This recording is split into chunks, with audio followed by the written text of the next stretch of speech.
In a quiet village nestled between towering mountains, there lived a man named Ryota. His name was known far and wide, not just because of his skill with a bow and arrow, but also for his temper, which flared up like a wildfire with the slightest gust of wind. He had once been a kind and patient student, but as his skill grew, so did his pride, and so did his anger. Every day, Ryota would practice in the village square, firing arrows at targets from every distance. He rarely missed, but when he did, oh, how the village knew about it. His voice would thunder in frustration, cursing the wind for being too strong or too soft, the sun for being too bright or too dull, and sometimes even the earth for standing still. His hands would tremble with fury, his face turning red, and his eyes narrowing with blame. One afternoon, after a particularly bad outburst, his teacher, the old monk Hiroshi, approached him with quiet footsteps. Hiroshi had been watching Ryota from the temple atop the hill, observing not just his skill, but his heart. "Ryota," the monk called out softly, though his voice carried a weight that made Ryota pause.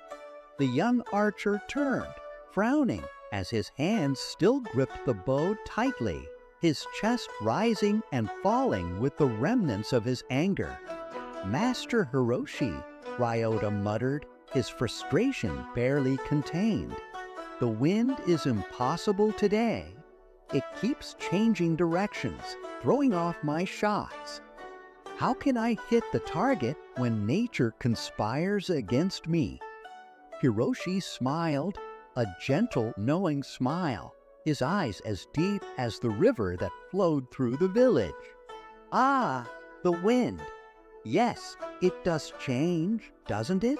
But tell me, Ryota, does the wind truly move your arrow, or does something else cause your aim to falter?" Hiroshi's gaze softened as he gestured toward the mountains. "Come with me," he said.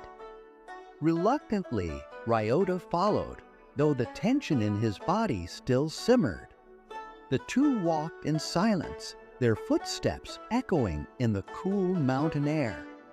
After a long climb, they reached a serene meadow, a place where the world seemed to pause, where the wind only whispered through the grass, and a single tree stood tall, its branches stretching toward the sky.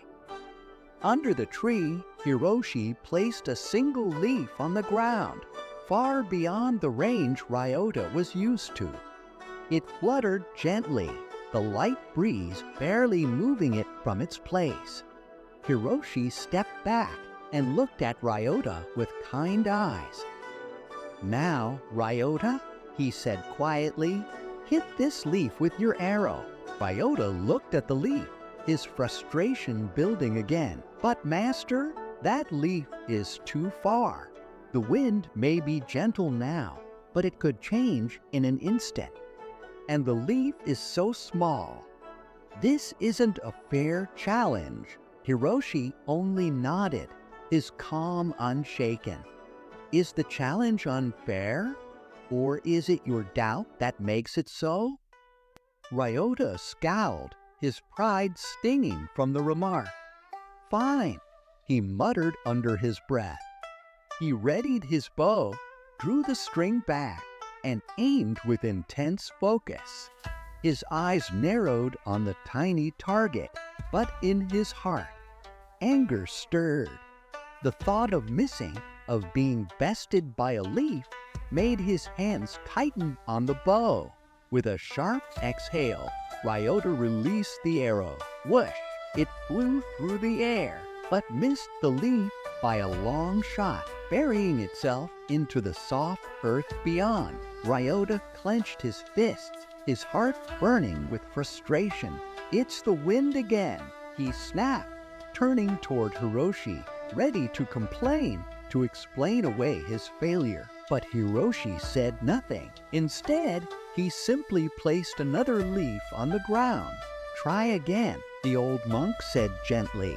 Ryota took a deep breath, trying to calm the storm brewing inside him. He raised his bow once more, but as he drew back the string, his mind was filled with noise, his past successes, his failures, the doubt creeping in, and the silent judgment he felt from his master's quiet eyes. His anger bubbled beneath the surface, threatening to spill over. He released the arrow, and again it missed. This time, Ryota's hands shook, not from the strain of the bow, but from the weight of his frustration. His pride felt wounded, his spirit unsettled. "Why can't I hit it?" he shouted, his voice echoing through the meadow. Hiroshi stepped forward, his presence calm like the still water of a pond. He placed a hand on Ryota's shoulder, his touch light yet grounding. "My student," Hiroshi said, his voice soft but full of wisdom, "you are not missing because of the wind, or the distance, or the size of the target. You are missing because your heart is at war with itself. Anger clouds your mind. Pride blinds your eye. Until you still the storm within, you will miss every time." Ryota's shoulders slumped. His anger slowly melted into shame. "But how do I stop it, Master?" he asked quietly, his voice trembling with uncertainty. I've tried so hard." Hiroshi's eyes were full of compassion as he spoke. "You are trying to control everything but yourself, Ryota. The wind, the target, the distance. None of these are within your control. What is within your control is your breath, your mind, your heart. Calm them, and the world around you will become calm as well. Let go of the need to be perfect. Let go of the need to win." Ryota looked down at the bow in his hands. His fingers loosened around it as the weight of his master's words sank in. He closed his eyes and took a deep breath, a slow, steady breath that seemed to fill not just his lungs, but his entire being.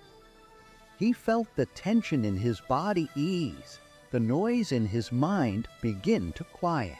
When he opened his eyes, the meadow felt different.